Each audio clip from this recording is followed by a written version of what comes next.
Welcome back to my channel. Have you been wondering how to read a book and understand it easily and fast? You read and understand book faster. Yeah, it is really hard if you don't used to read and book and you're trying to find yourself reading and understand it easily. Don't forget to subscribe, like and comment, share it if you find it helpful for others.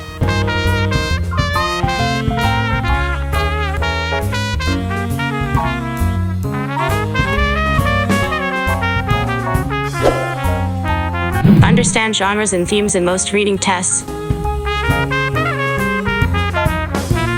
Student is asked to read a passage and predict what might happen next. Prediction is a common reading comprehension strategy.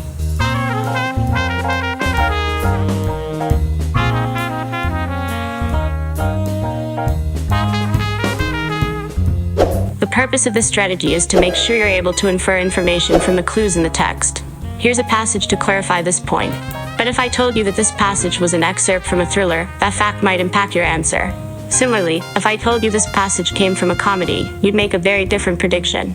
It is important to know something about the type of text you're reading, whether it is a nonfiction or a work of fiction. Understanding the genre of a book helps you make predictions about the action, which helps you comprehend it.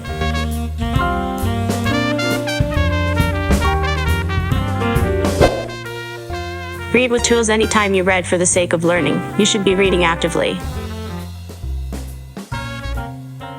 To do this, you'll need some extra tools. For example, you can use a pencil to make annotations in the margins of your text without doing any permanent damage to the book.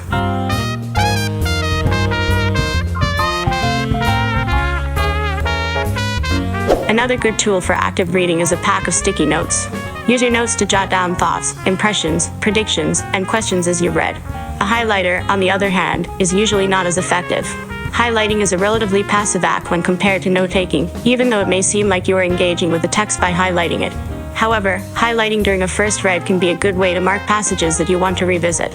But if a passage impresses you enough to highlight it, you should always indicate why it impresses you, whether on the first or second read.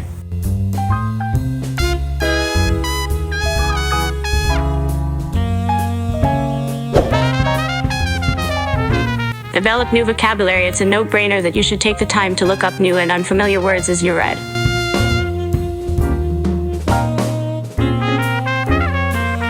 But it's important to make a logbook of those new words and revisit them long after you've finished reading that book.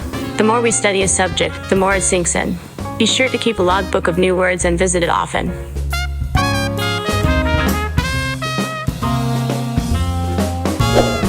Analyze the title and subtitles.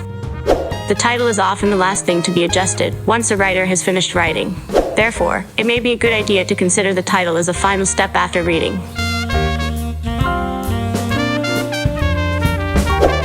A writer will labor hard and long on an article or book, and often the writer uses many of the same strategies that a good reader uses.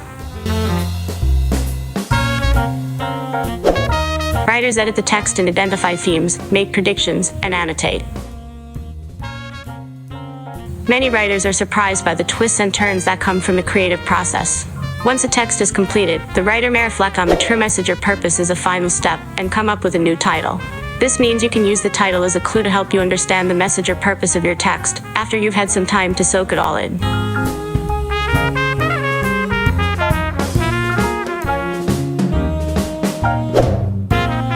Did you find this tips helpful?